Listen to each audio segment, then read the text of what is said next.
मैं डॉक्टर पंकज कुमार मिश्र आप लोगों के सामने मृच्छकटिकम के 9वें अंक को लेकर के उपस्थित हूँ। हम लोग इसके न्यायालय प्रसंग को सुन रहे हैं। चारुदत्त के ऊपर अभियोग है वसंत सेना की तथा कथित हत्या का। अधिकरणिक अर्थात जो न्यायाधीश हैं, न्यायमूर्ति, वे उनसे क्रॉस क्वेश्चनिंग कर रहे हैं और वो बड़ा ही एक सुंदर दृश्य है। अपनी यात्रा के बाद अपने घर से अपने घर से न्यायालय पहुंचता है चारुदत्त। वहाँ की स्थिति को देखता है। उन सारी स्थिति के बीच में बात आगे बढ़ती है और जो अधिकरणिक है वह चारुदत्त से पूछता है कि आर्य चारुदत्त, अस्ति भवतः अस्याह दुहितायाः दुहित्रा सह प्रसक्तिः प्रणयः प्रीतिर्वा। मित्रों, यह सामान्य प्रश्न है कि अस्याह आर्यायाः दुहित्रा, ऐसा प्रतीत होता है कि उस न्यायालय में एक लेडी बैठी हुई है, एक नारी बैठी है। उनकी ओर इशारा करके, संकेत करके अधिकरणिक पूछता है कि इस सम्माननीय जो महोदया हैं, उनकी पुत्री के साथ आपका कोई संबंध है क्या? और एतदर्थ अधिकरणिक ने 3 प्रकार के शब्दों का प्रयोग किया है। व्यावहारिक जीवन में हम लोग उन तीनों शब्दों का एक ही अर्थ लेते हैं, प्रसक्ति, प्रणय और प्रीति। देखिए, जो प्रसक्ति है वो प्रारंभिक स्तर होता है, प्रारंभिक जो प्रिलिमिनरी स्टेज होता है किसी के भी प्रति आसक्ति का, अटैचमेंट का, और इन दैट सेंस इन्फैचुएशन का, वो प्रसक्ति है। प्रणय है जो प्रेमी और प्रेमिका के मध्य होता है, और प्रीति जो है वो किसी के साथ भी हो सकता है। यानी हम कहते हैं कि हमारे अपने स्वजनों के साथ प्रीति होती है, हमारे अन्य लोगों के साथ प्रीति होती है, तो प्रीति सार्वभौमिक है।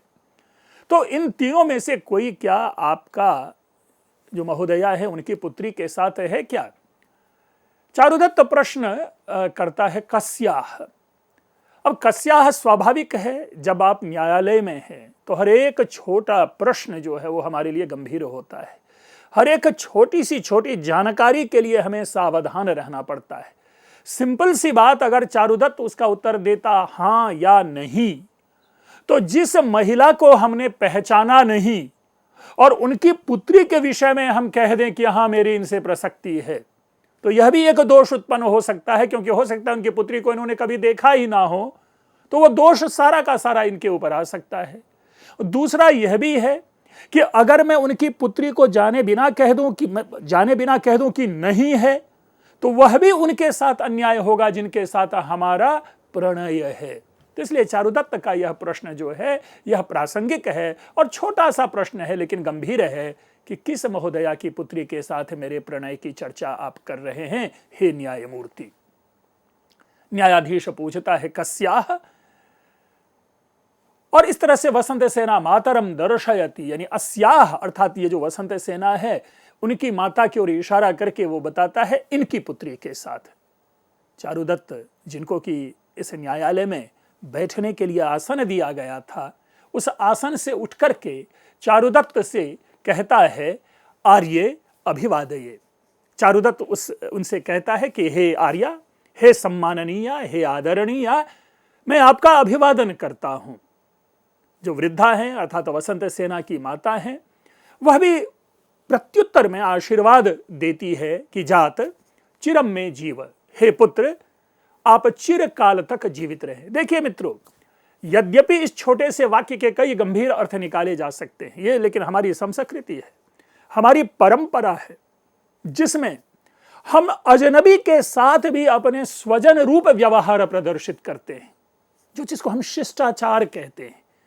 तो बिना जाने अभी एक क्षण के लिए हम यह जान लें कि वृद्धा चारुदत्त को नहीं पहचानती, लेकिन फिर भी अगर इस प्रकार का वह व्यवहार करती है तो यह हमारी संस्कृति और उस काल में समाज में जो प्रवर्तित संस्कार है उसकी ओर इशारा करता है। यह एक प्रकार का शिष्ट व्यवहार है। तो इस आशीर्वाद के उपरांत स्वयं फिर वसंत सेना की माता अपने में सोचती हैं, उस चारुदत्त को देख करके कि अयम स चारुदत्त, अर्थात ये वही चारुदत्त है। सुनिक्षिप्तम खलु दारिकया यौवनम। देखिए, मैंने शायद पिछले अपने व्याख्यान में भी इस चीज की स्पष्टता की थी कि चारुदत्त के उस स्वरूप को देख करके उनकी माता स्वस्ति बोधक अपनी अभिव्यक्ति प्रकट करती है कि वसंत सेना अर्थात उस नारी की पुत्री ने अपने यौवन को, अपने युवावस्था को सही हाथों में सौंपा है। देखिए, यह एक ऐसा वाक्य है जिसे हम आम व्यवहार में आज प्रयोग में नहीं लाते, क्योंकि हमें संस्कार की मर्यादा सोचनी पड़ती है। यौवन शब्द के अर्थ, यद्यपि हमने युवावस्था किया, लेकिन इसी यौवन का अर्थ जवानी होता है, और अगर ऐसे रूप में इस शब्द का प्रयोग करें तो वहां पे च्युत संस्कृति प्रतीत होती है। इसलिए हमें यह कहना है कि जो चारुदत्त के प्रति वसंत सेना का जो प्रणय है वो अच्छी जगह पे प्रणय है।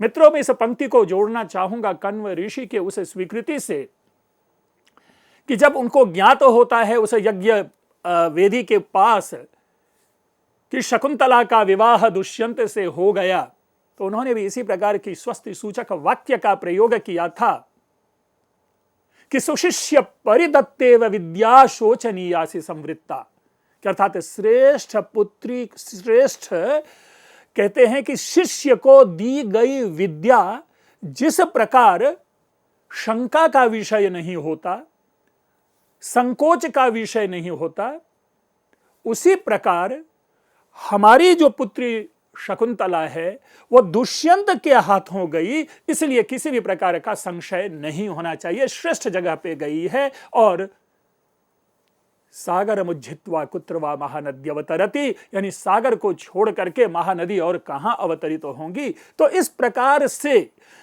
बिना मम्मी पापा के, बिना पेरेंट्स की स्वीकृति के अगर पुत्र पुत्री कहीं बाहर अगर अपना संबंध, अपना प्रणय, अपना जीवन की अपनी गाड़ी का चयन करता है, तो उसमें जो माता पिता की स्वीकृति होती है, मानो वही स्वीकृति इस चारुदत्त को देखने के बाद वसंत सेना के उस चयन को है।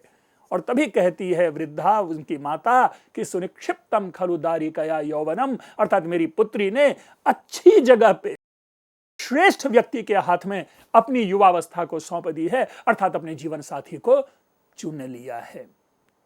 स्वगतम है। अधिकरणिक पुनः पूछता है चारुदत्त से, आर्य गणिका तव मित्रम। देखिए, हमने कई बार कहा है कि हमारा एक वाक्य है, उस वाक्य में किस शब्द के ऊपर में किस प्रकार का हम आघात करते हैं, उसी प्रकार से उस वाक्य के अर्थ का निश्चय होता है। जैसे सामान्य सा कथन है गणिका तव मित्रम, इसकी स्वीकृति भी बन रही है कि आर्य गणिका तव मित्रम, हे आर्य ये गणिका आपकी मित्र है। लेकिन दूसरा देखिए, गणिका तव मित्रम, अगर ऐसा बनाते हैं कि अर्थात ये गणिका तुम्हारा मित्र है, गणिका तव मित्रम, यानी उस तव पर व्यंग्य आ जाएगा कि तुम्हारा मित्र गणिका है, गणिका तव मित्रम, अर्थात गणिका तुम्हारा मित्र है, शत्रु नहीं। तो मित्रों, ये अधिकरणिक का जो ये अंदाज है बोलने का, हमें उनके स्वर बलाघात के आधार पर, स्वराघात के आधार पर उसके अर्थ का विनिश्चय करना है। जिस प्रकार आगे का अभिनय है चारुदत्त का, उसके आधार पर तो मैं इस वाक्य का, इस संवाद का इसी प्रकार से मैं आपके सामने रखूंगा कि गणिका तव मित्रम, यानी गणिका पे स्ट्रेस दूंगा कि अरे तुम तो ब्राह्मण हो और ब्राह्मण होते हुए गणिका तुम्हारी प्रेमिका है। चारुदत्त लज्जाम नाटयति, चारुदत्त वहां पे लजाता है। लजाने के दो कारण होते हैं मित्रों। एक तो व्यवहार में हम प्रणय को कभी एग्जिबिट नहीं करते, और जब जब प्रणय की चर्चा होती है तो वहां पे स्वाभाविक रूप से, सहज रूप से, मनोवैज्ञानिक रूप से क्या है, हम शर्माते हैं। और दूसरी ओर कि किससे हमारी मित्रता है, उस मित्र जिससे हमारी मित्रता है, उनके सामाजिक स्टेटस को देख करके भी हम अपने में हीन भावना या अपने में हम श्रेष्ठ भावना का समुदय करते हैं। तो इसीलिए चारुदत्तो लज्जाम नाटयति जो है, इनके भी कई व्यापक और विस्तार पूर्वक अर्थ लिया जा सकता है कि गणिका के प्रति प्रणय करना गलत है इसलिए लजाना, या प्रणय करना गलत है या प्रणय की चर्चा नहीं होनी चाहिए इसलिए भी लजाना, तो वो दोनों भाव है यहां पर। अब चारुदत्त लजा रहा है, शर्मा रहा है, ये पसंद नहीं है इसको, शकार को, और वो बीच में ही बोल उठता है कि लज्जया भीरुतया वा चारित्र मलिकम निगूहितुम स्वयं मारयित्वार्य कारणादिदानीम गोहति न तद्धि भट्टक। देखिए कह रहा है कि ये लजाने से या डर से तुम जो अपने इस मिथ्या चरित्र को छिपाना चाहते हो वो गलत है। स्वयं मारयित्वा आर्य कारणादिदानीम गुहति, स्वयं उनको जो है तुमने उनको उसकी हत्या कर दी उस वसंत सेना को, और उस हत्या के जो कारण है उस कारण को तुम लोगों के सामने छिपाने के लिए ये लजाने का और डरने का अभिनय कर रहे हो। इसलिए अरे वो चारुदत्त, यहां डरने से कोई काम नहीं चलेगा, यहां लजाने से कोई काम नहीं चलेगा।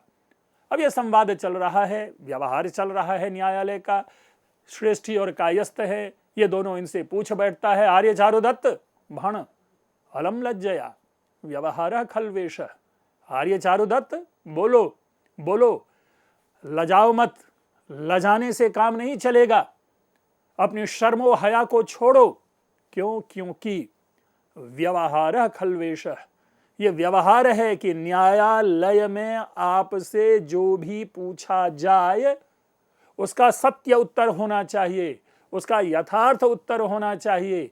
इसलिए व्यवहार है यह, क्योंकि अगर तुम नहीं बताओगे तो हो सकता है कि इसी नहीं बताने के कारण तुम्हारे ऊपर दोष आ जाए, और बताओगे तो हो सकता है कि वो तुम्हारे दंड में जो है वो बाधक ना बन के साधक हो जाए, अर्थात तुम्हारे ऊपर दंड का आरोपण न किया जाए। इसलिए लजाओ मत। चारुदत्त पुनः सलज्जम, फिर लजाते हुए कहता है, भो अधिकृता मया कथम ईदृशम वक्तव्यम। भाई मैं कैसे बताऊं इस भरी सभा में, इस लोगों से खचाखच भरे कोर्ट में मैं कैसे बताऊं? ये बात बताने की है क्या, और इतने लोगों के बीच में बताने की है कि यथा गणिका मम मित्र मिति, कि गणिका जो है वो मेरा मित्र है, कैसे कहूं? हाँ, ये मैं जरूर कहता हूं कि यौवन मात्र अपराध्यति न चारित्र्यम, यह मेरी युवावस्था का दोष है कि मैंने गणिका को अपना मित्र बनाया। न चारित्र्यम, मेरे चरित्र का यह दोष नहीं है, चरित्र से मैं इतना कमजोर नहीं हूं। ये तो युवावस्था थी मेरी, जिस युवावस्था के कारण मैंने गणिका से प्रणय किया। मित्रों, मुझे कहीं ना कहीं लग रहा है कि चारुदत्त के लिए जो निर्मित यह संवाद है, यह चारुदत्त के व्यक्तित्व में हीन करता है। क्योंकि मित्र, हम आप सभी जानते हैं कि प्रणय के लिए कोई आयु सीमा नहीं होती।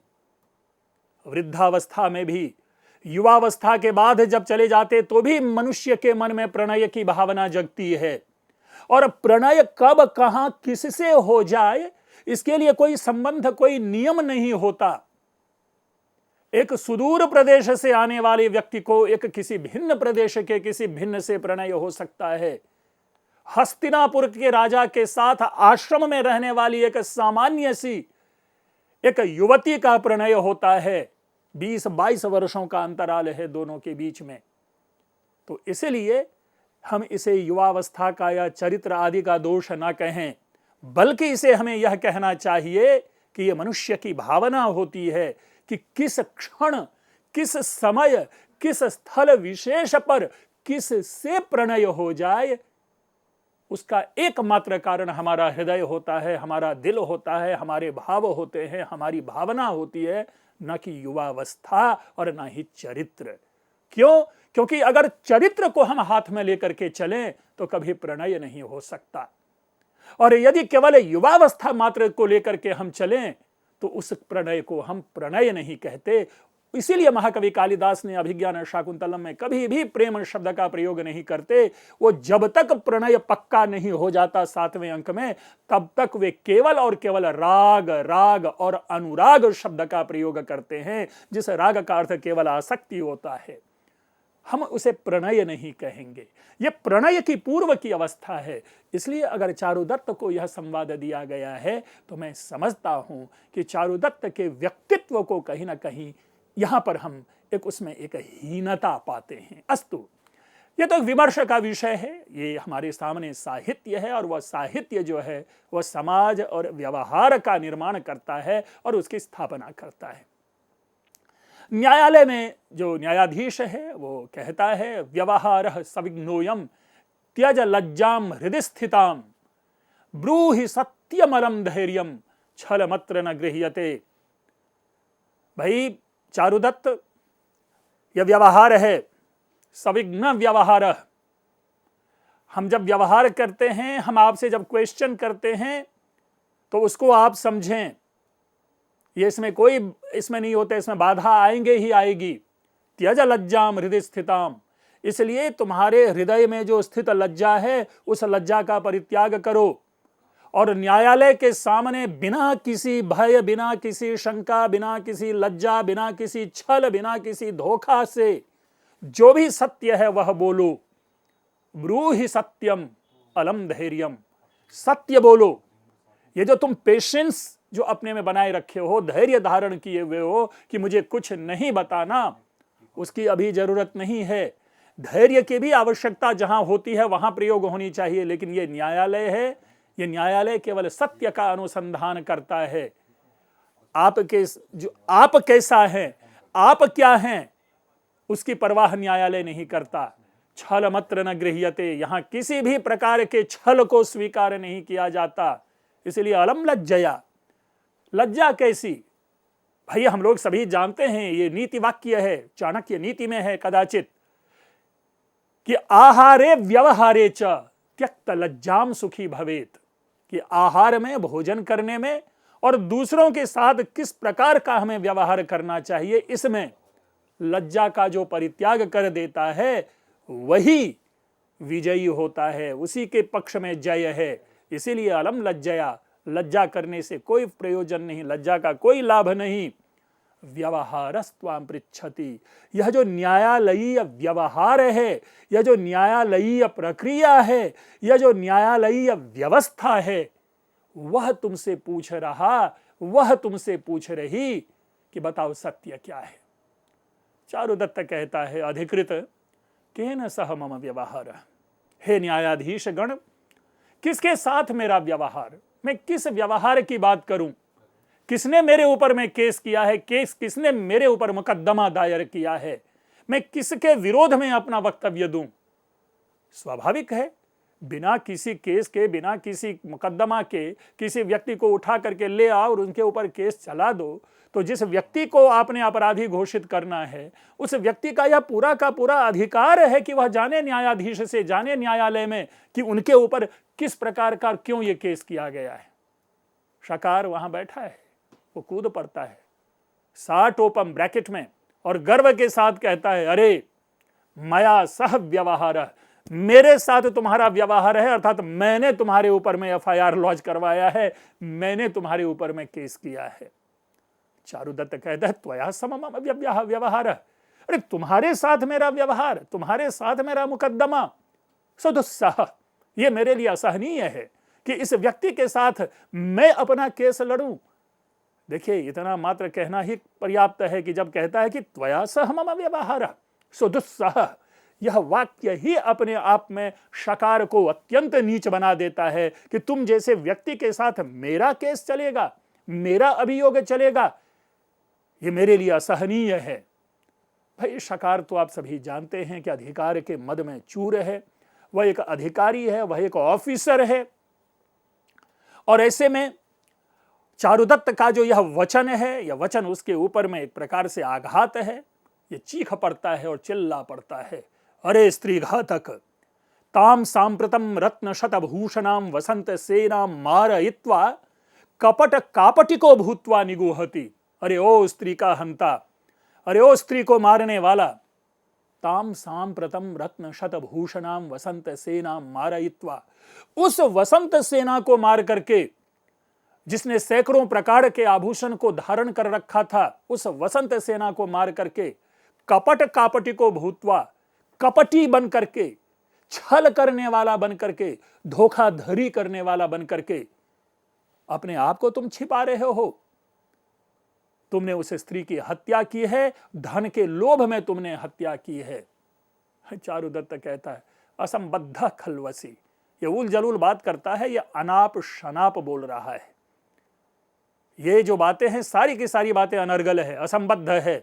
यानी ना तो मैंने वसंत सेना की हत्या की और ना ही मुझे किसी भी प्रकार के धन का लोभ कि मैं उस वसंत सेना की हत्या करूं। अधिकरणिक कहते हैं आर्य चारुदत्त अलमनेन, भाई चारुदत्त ये सबसे कोई फायदा नहीं, क्यों आप डिबेट कर रहे हैं? छोड़िए इन सारी चीजों को, उनसे मत उलझिए और आप मुझे बताइए, ब्रूहि सत्यम, सत्य बोलिए, सत्य क्या है? अपि गणिका तव मित्रम, क्या वह गणिका, क्या वह वेश्या, क्या वह रूपों को धारण करने वाली वसंत सेना आपका मित्र है? चारुदत्त कहता है एवमेव, हां यही सत्य है कि वह मेरा मित्र है। अधिकरणिक कहता है आर्य वसंत सेना का, स्वाभाविक है जैसे ही चारुदत्त ने कहा कि हां वसंत सेना मेरा मित्र है, तो अधिकरणिक पूछ बैठता है तो ठीक है आप बताएं कि आपकी जो वह मित्र है वसंत सेना वो कहां है इस समय? चारुदत्त भी बड़े ही लाइट वे में कहता है कि गृहम गता, वो घर गई। मुझे अदरवाइज तो उनको ये कहना चाहिए कि भाई मेरे से पास आई ही नहीं, मेरे तक पहुंची ही नहीं और मुझे इसकी जानकारी नहीं है कि कहां गई। लेकिन मुझे लग रहा है कि चारुदत्त से यह मिथ्या बल बुलवाया गया है। क्यों मिथ्या बुलवाया गया है? तो उसके दो रीजन है। चारुदत्त को बखूबी मालूम था कि चारुदत्त ने गाड़ी भेजी है वसंत सेना को लाने के लिए और उस दिन उनका अभिसार होना है, वसंत सेना और चारुदत्त जो है आपस में मिलेंगे। लेकिन चारुदत्त के पास ना तो उसकी गाड़ी पहुंची है, चारुदत्त के पास उसकी गाड़ी पहुंची है लेकिन वसंत सेना नहीं पहुंची है। अब चूंकि वसंत सेना नहीं पहुंची है चारुदत्त के पास, इसलिए चारुदत्त से यह उत्तर की अपेक्षा थी कि वो कहना चाहिए था उसको कि मैं नहीं जानता, मैं आज वसंत सेना से मिला ही नहीं। लेकिन चारुदत्त एक झूठ बोल जाता है और वो कहता है गृहम गता। मित्रों, पीछे की सारी कहानियों के आधार पर यह उत्तर जो है असत्य है और चारुदत्त से यहां पर असत्य भाषण करवाया जाता है। कौन करवाता है ये नहीं, मैं तो कह रहा हूं कि ये जो नाटककार है उसकी योजना है, ये कहानी का हिस्सा है। लेकिन मैं कहानी के उस हिस्से के ऊपर मैं टिप्पणी कर रहा हूं कि गृहम गता इस संवाद की यहां पर आवश्यकता क्या है। यहां पर आवश्यकता यह थी कि वो कहता कि न जाने, कि मैं नहीं जानता कि वसंत सेना कहां गई है। लेकिन गृहम गता कहने का मतलब है कि चारुदत्त को मालूम है कि वसंत सेना कहां है, जो असत्य है, क्योंकि चारुदत्त को मालूम ही नहीं है वसंत सेना कहां है, क्योंकि चारुदत्त और वसंत सेना की भेंट ही नहीं हुई है। वसंत सेना की जगह पर चारुदत्त की जो भेंट है वो आर्यक से हुई है, जो जेल छोड़ करके भाग चुका था। एनीवे मित्रों, हम इसी तरह से जो हमारे जो वाक्य होते हैं, हमारे जो संवाद होते हैं साहित्य के, ऐसे वाक्य और ऐसे संवाद को हम छोड़ते नहीं। भले ही दो शब्द है गृहम गता, लेकिन वो पूरी नाटकीय घटना परिदृश्य को वह अपने में समाहित किए हुए है, चारित्रिक विस्तार के लिए, अर्थ विस्तार के लिए, कथानक विस्तार के लिए, और तो और कथानक में इस न्यायालयीय प्रक्रिया में सत्य के अन्वेषण के लिए। श्रेष्ठी कायस्थौ, फिर दोनों पूछ पड़ता है। जैसे ही कहता है चारुदत्त गृहम गता, तो दोनों पूछ बैठते हैं कथम गता, भाई कैसे गई, कदा गता, कब गई, गच्छन्ति वा केनानुगता, और जब वो जा रही थी तो उसके साथ कौन थी या उसके पीछे पीछे कौन जा रहा था। स्वाभाविक है भाई, घर गई, कब गई, कितने बजे गई, क्योंकि अगर ये कहे कि अभी 3 मिनट पहले, 4 मिनट पहले, 5 मिनट पहले गई, तो जिस स्त्री की हत्या का केस चल रहा है वो केस गलत हो जाएगा, क्योंकि वसंत सेना तब अगर इसके पास थी तो हत्या वहां पर कैसे हुई। दूसरी बात, अगर ये कह दे कि भाई हाँ सुबह ही 10 बजे चली गई और उसकी हत्या अगर 12 बजे हुई है, तो फिर उसमें एक कड़ी का काम करेगा। कथम गता, कैसे गई, पैदल गई या रिक्शा से गई या बैलगाड़ी से गई, कैसे गई, ये भी स्वाभाविक है, क्योंकि जिस चीज से गई उस चीज का चिन्ह होना चाहिए, उस स्थल विशेष पर उसकी पहुंच होनी चाहिए। तो चूंकि जो न्यायालयीय जो अन्वेषण है उसमें तो ये सारी चीजें आवश्यक है, इसलिए श्रेष्ठ कायस्थ का जो प्रश्न है वो यहाँ पर तार्किक है, और केन अनुगता कि उनके पीछे पीछे कौन था, किसके साथ गई, कोई साथ में था या अकेली गई। तो कई सारे प्रश्न हैं और इन प्रश्नों के ही अनुसंधान में, इन प्रश्नों के उत्तर के अनुसंधान में अब जो है आगे का यह जो कार्यजात है, यह कार्य व्यवहार है, यह बढ़ेगा। चारुदत्त मन ही मन कहता है किम प्रच्छन्नम गता इति ब्रवीमि। देखिए, मतलब चारुदत्त को हिला दिया है। चारुदत्त स्वयं में निर्णय नहीं कर पा रहा है कि वो जवाब क्या दे।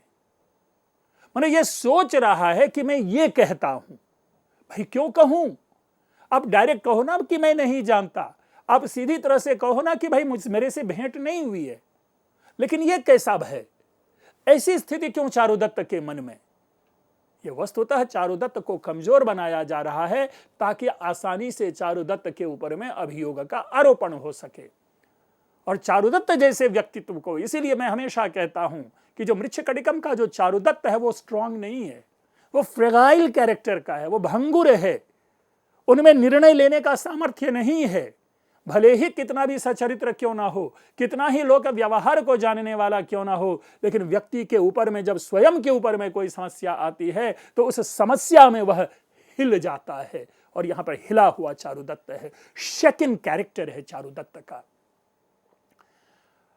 वो सोचता है कि ऐसा बोलता हूं कि प्रच्छन्नम गता, छिप करके गई, चुपके से गई, आदि आदि मैं ऐसा कह देता हूं। पूछ बैठता है आर्य कथय, अरे भाई बोलिए, इस समय क्यों ले रहे हैं, बताएं आप कि कैसे गई। चारुदत्त कहता है कि गृहम गता किमन्यत् ब्रवीमि। अरे भाई वो घर गई हैं, मैं और क्या बोलूं, वो घर गई।